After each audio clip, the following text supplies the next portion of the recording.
Good morning to you. I hope you're doing well. Hope you slept well.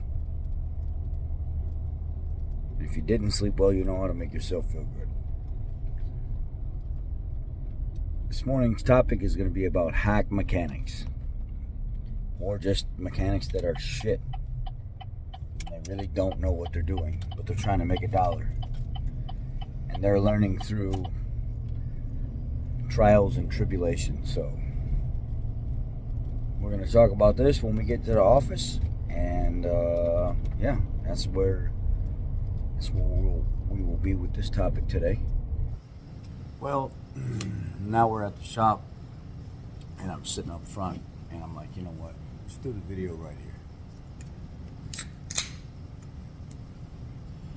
I've got a problem lately with, it's been going on for a while, but it's been bad lately, with people on here making videos showing repair work, and then the rest of the world thinking, or the rest of the 30, 40, 50,000 followers that they have, thinking that the repair work that they're doing is the normal process in which it goes to do the repair work. And that's not the case. Some of you are doing just complete shit work, and then you're explaining it to your followers as if that's a great thing to do, and you're not explaining the entire process on how you got to where you go or what you're supposed to do. You'll show some BS like, well, I showed up and I checked the window switch and the window switch wasn't it, so it must be the window regulator. That's a diag. And then you go to get into the repair, and then you don't ever tell the user on the other side of the screen that, oh shit, I messed up. That wasn't actually the diagnosis. I should have checked the wires that were going through the harness, because there was a pinch wire or a cracked wire or something was chafed or grounded out somewhere, and you don't explain the entire process to them, and then you don't understand exactly what you're doing. You go back to finish the job, and then you just chooch the hell out of the job. You just mess it all up. You soup sandwich the job, and then it ends up at my shop, and I've got to fix all the stuff that you screwed up. And now I'm dealing with a customer that you just created a demon out, or you just instilled this relationship with them that they can't trust mechanics now. Now I've got to deal with their attitude, and I've got to deal with the distrust and stuff like that, and I've got to try to fix everything that you screwed up. Yet you get to keep the money that you initially charged them after you've screwed up the relationship, and I've got to tie up the tail end of it to try to rebuild that relationship, because now they don't trust us no more. Now you've done some screwy shit on the street or in your backyard shop or something like that, and then they end up at my shop, and I've got to fix the stuff that you screwed up.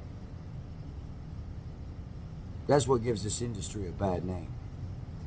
That's what gives people like myself that take pride in their work, that do a full diagnostic process from start to finish, that listen to the customers that are concerned, that do a visual inspection of the vehicle, that goes through and checks the TSBs and SSMs, things like that, because I have access to that literature, because I'm a professional, and that's what professionals do.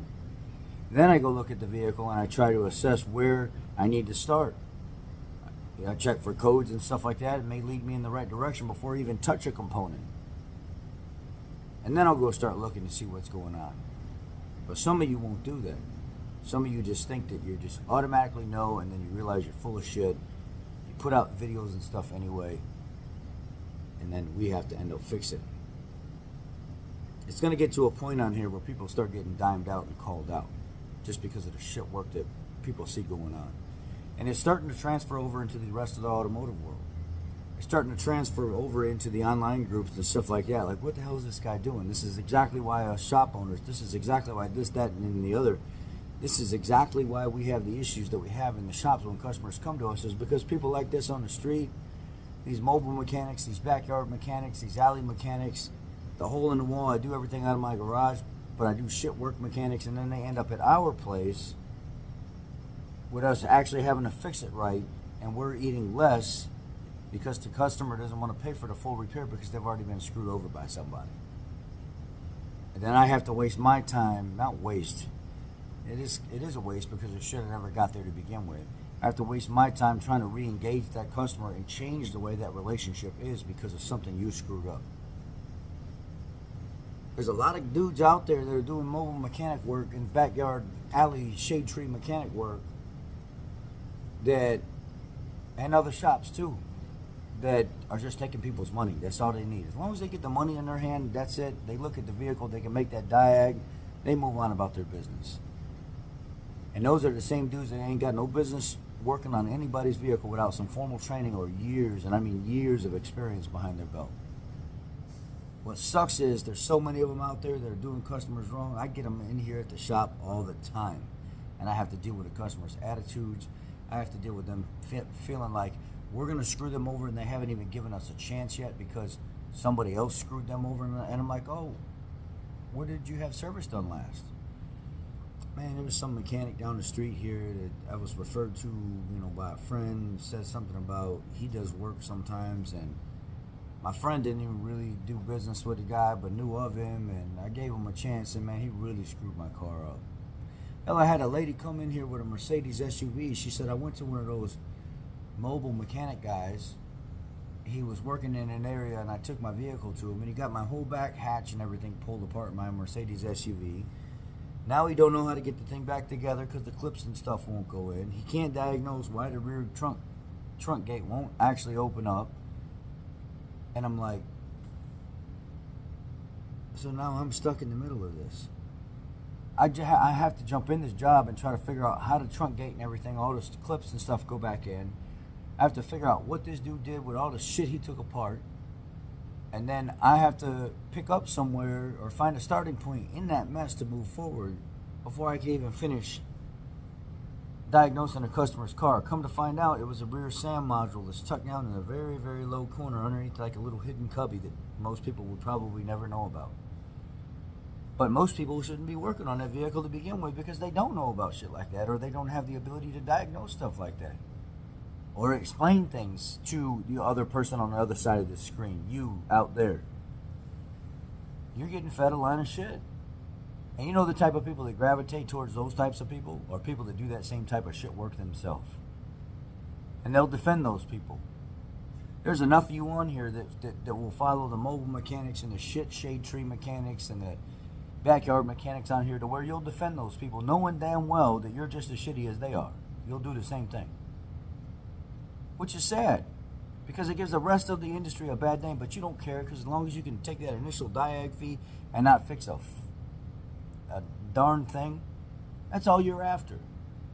Let me just take that initial hit and bye-bye, I'm out of here. And you know what you are. You're a piece of... You shouldn't be doing that stuff to people. Because one of these days, one of y'all are going to do something like that to somebody, you're going to get tied up in the wrong battle, your ass going to end up in jail, or you're going to end up hurt. Because you're messing with somebody's livelihood. But then it also messes with the rest of the shops out there. They got to deal with the people like that after you're done screwing them over. Some of y'all need to do better. And some of you followers out there of these people need to start holding them more accountable and being like, dude, that was some shit work, man. You shouldn't be doing that. You should actually be putting out a quality product for that customer. They're paying you to do it.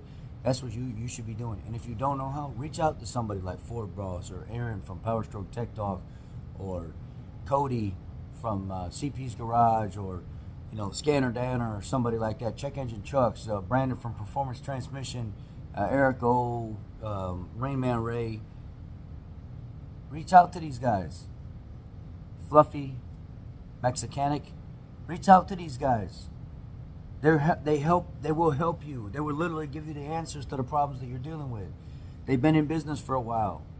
They will literally, check out Two Stall Garage. He's doing things right from his own, casa, his own garages and stuff like that. But these are people that do stuff right, man.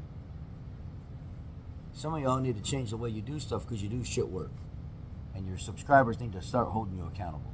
Doesn't mean they don't like you. They need to start telling you, hey, man, you put out that video, you left a lot of information out, you led a lot of people down the wrong direction, and that ain't how you diagnose a no start. That ain't how you diagnose an electrical condition. That's not how you diagnose an AC job. You did it all backwards, you half-assed it, whatever. Start holding these people accountable, because that's what makes our industry look bad. That's what causes the distrust from the customers whenever they come in to do business with us. I'm telling y'all, if y'all start holding these people accountable and you start saying stuff to them, you might get blocked, you might get booted from the channel because you're calling them out, but that means you're doing something right.